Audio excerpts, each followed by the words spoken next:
Hey, everybody, welcome. Today, I want to talk a little bit about what types of businesses should you think about buying. If you're thinking about acquiring a business, what type of business should you think about acquiring? And there's a few different things that I like to look at when I'm doing this. The very first is to think about a business that's profitable. You have a choice of whether you're going to buy a business that's not making money or that's breaking even or that's actually making money. And the truth is it's just as easy to find profitable businesses as it is to find businesses that are having trouble. So rather than having to acquire a business that you're going to have to turn around or even go find even more cash to put in outside and above the acquisition price, I think the very first thing I'm going to look for is the business actually making money?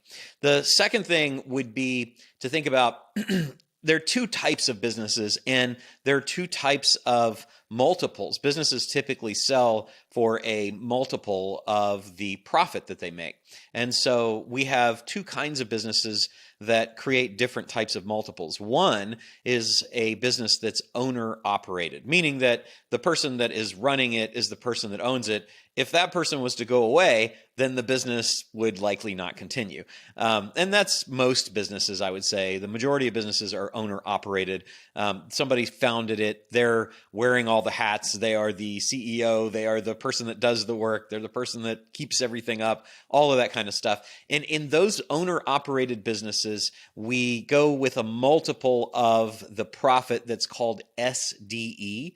And SDE stands for Seller Discretionary Earnings. So Seller Discretionary Earnings is basically the operating profit of the business, the gross income minus the expenses. But then we add back to that the expenses that the owner is putting in that are owner benefit that aren't necessary to actually operate the business. So an example of that.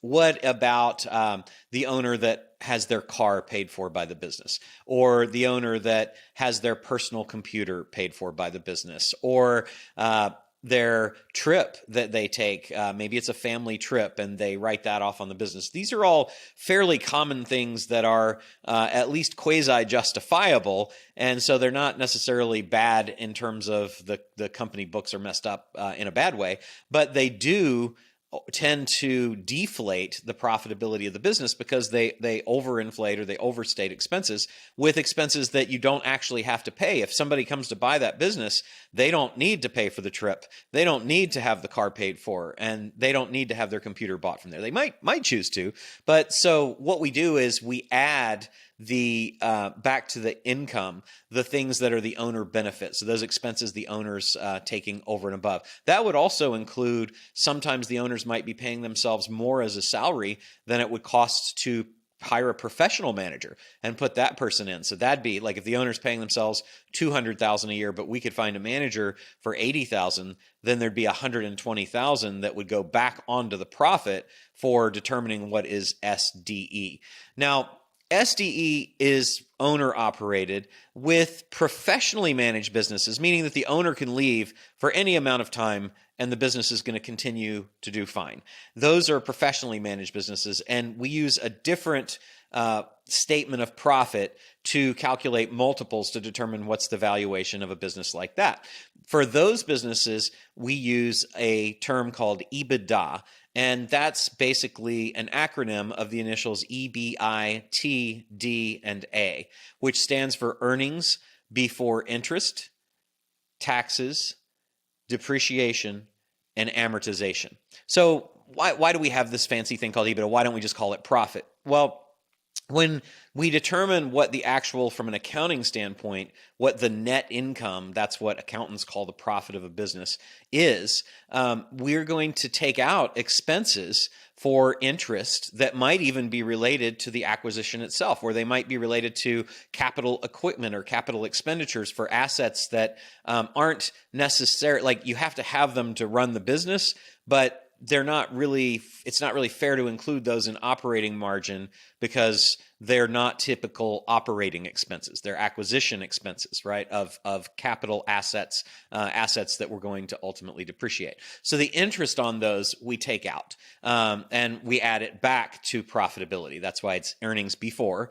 That's interest. Then earnings before interest, the next one is taxes. The reason that we add taxes back is, again, taxes are paid and determined based on where the business is located, and they aren't really related to the actual operation of the business. They are a legitimate expense of the business, but they don't really tell us what the operating profit is. So we add taxes back. So now I've got earnings before interest, taxes, and then the next two, depreciation and amortization, we add back those because in the accounting world, there is a concept that says that when we acquire an asset for our company and it's got a useful life of a certain period of years, it's going to wear out eventually, and we're going to have to replace it. So it's good for us to have some sort of artificial mechanism for allocating the cost of the asset we're going to acquire, like maybe it's a piece of machinery or a manufacturing equipment or something like that, and to allocate that expense, not in the year that we buy it, because then it would artificially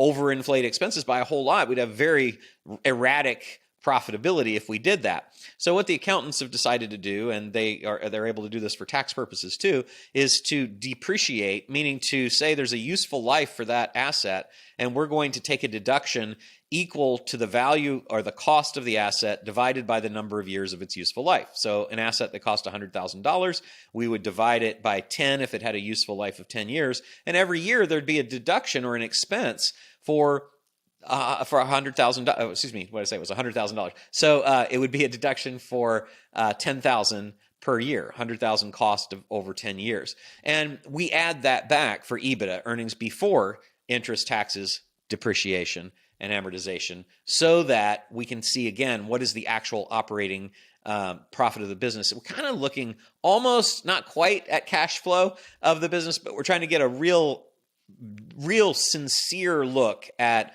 what does it cost to run this business and how profitable is it outside of these unusual things. And then the last thing, amortization, the in EBITDA, is the same thing as depreciation, only it's for intangible assets. So tangible assets are things that you can actually touch in the physical world, and intangible assets are things that you cannot. So that would include goodwill when you buy a business, or it would include things like patents or copyrights, trademarks, brand. Those kinds of things are all considered intangible assets. And instead of depreciating those, we amortize those. And it's the same idea, because the truth is there isn't really a useful life of one of those. You could say a patent lasts for this many years or copyright lasts for this many years, but there's artificial terms that the accountants and the tax people have agreed on that you can expense those assets over. So we add that amortization back. So now we end up with a multiple that relates to the actual operating profit of the company, earnings before interest, taxes, depreciation, and amortization. So all of that goes to profitability, and then that goes to valuation, because most of the time, for convenience, there's like hundreds of ways to value businesses, but the most common way in the real world that people do it is using some multiple of the profit. And so if it's an owner-operated business, we're going to use SDE, Seller Discretionary Earnings. If it is a professionally managed business, we're going to use EBITDA. Now, there are all kinds of resources for finding out where are these valuations, like how do we find out what the valuation of the business should be.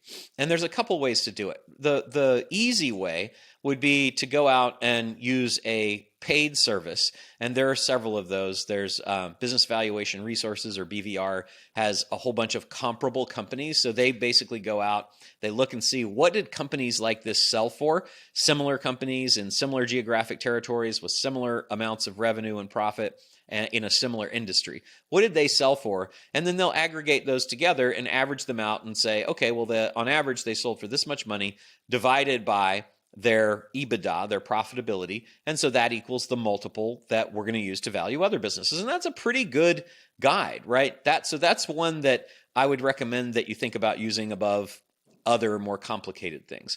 So where do you find these multiples? Well, One of the easiest ways is to just Google. So if I was looking to find the multiple for a digital marketing agency, let's say, then I would just go to Google and I would type in sales multiple for digital marketing agency. And then I'd probably do EBITDA multiple for digital marketing agency and a couple other things. You have to go through a few pages to find the current ones. You could also put in the year after that if you want. And very often you'll find one, or you'll find a resource that's a couple years old, and then you can go and reach out to the people that created that resource and say, hey, do you have any updated numbers? Because usually they do. Trade associations are another great place to go and find out what the multiples are. So if there is a digital marketer trade association, then I would go and I would talk to the people there and say, hey, do you guys have any information about what these kinds of businesses sell for? So that's the kind of inexpensive way to go about it. The next way would be to use, like I said, BVR or one of those companies that creates comparables. And then the last way, which I find to be pretty helpful, is the New York University, NYU Stern School of Business releases every year business valuation multiples. And so you can go there and download that from them. It's free. And then there are other companies that provide that kind of information as well, and you can just Google that. But that's what I do, and I find it very, very helpful to have an idea of what a type of business is going for. Now, if it is, let's say that it is just a digital marketing company. Well, if it's just a digital marketing company, then you're probably good with the multiple that you find. But maybe it's a more integrated, or a more diversified business. And part of the business is a digital marketing agency, part of it is a publishing company, and maybe part of it is an e-commerce company. Well, each of those three different types of companies are going to have different valuations. So the question is, how can I find out the value of my company if I've got more than one type of business in it? Well, you could basically take the expenses and the revenues for each of those three profit centers and calculate the EBITDA or the SDE for each of those three, and then use the multiple for each of those three different types of business based on that portion of the profitability. So let's say that you've got a business and it's a third digital marketing, a third a third publishing, and a third e-commerce. Well, and let's say that it's equal profit for each of those. It's $500,000 of profit for each of those, total of $1.5 million for the business. Well, then we would basically say, okay, 500,000, 1/3 of that total profitability of $1.5 million times the multiple for a digital marketing agency. Let's say that's 5. So that'd be $2.5 million. And then 5 times an e-commerce company. And let's say that multiple is a 10. So that'd be 500,000 profit, 1/3 of 1.5 million times 10, right? That'd be 5 million. So that'd be 5 million for the e-commerce section and 2.5 million for the digital marketing section. We'd add those two together and we'd have 7.5. And then we'd go to the last one, which is publishing. And let's say publishing is 1, and that's 500,000. So we've got 7.5 for the others. We'd have 500,000, 1/3 of the 1.5 million total profit, times a 1 multiple for publishing. It's usually pretty low, so that'd only be 500,000. We'd add that to the others, which were 7.5, and we get a total value for the company of 8 million. So that would be a way to come up with a valuation for a company when you've got different things going on. Now, here's what's cool. The last part of what I want to talk about today is how can you reposition different parts of the company so that they tend towards the higher multiple? Because that 1.5 million of profitability that we've got, remember, we had 3 different multiples. If we steered everything towards publishing and call it a publishing company, then it's going to be a multiple of 1. So we're going to sell that business for 1.5 million total profit times a multiple of 1. That means it's going to sell for 1.5 million. But remember that the digital marketing agency, we said, was a multiple of 5. So a multiple of 5 is going to be 7.5 million, right? It's going to be 1.5 million times 5 instead of times 1. So we're going to get let's see, what was it? 1.5 million for the the lower one, we're going to get $6 million more for the company, right? $6 million more just because we slanted everything towards digital marketing. And then last but not least, if we could get the whole 1.5 million focused on e-commerce valuation, which we said was 10, that'd be a $15 million valuation. So it's literally 10 times more for the same company if we can position it as an e-commerce company as opposed to a digital marketing company, as opposed to a publishing company. So we want to think about that. Now, you can't just slap a label on that company and say, it's all e-commerce, but you can really start to focus the efforts of the company so that the digital marketing component and the publishing component go to support the e-commerce component. And then when those do all get integrated, they will be considered most likely the multiple that you're looking for. So that's really some very important steps to think about when you're thinking about buying a business. And I hope that helps.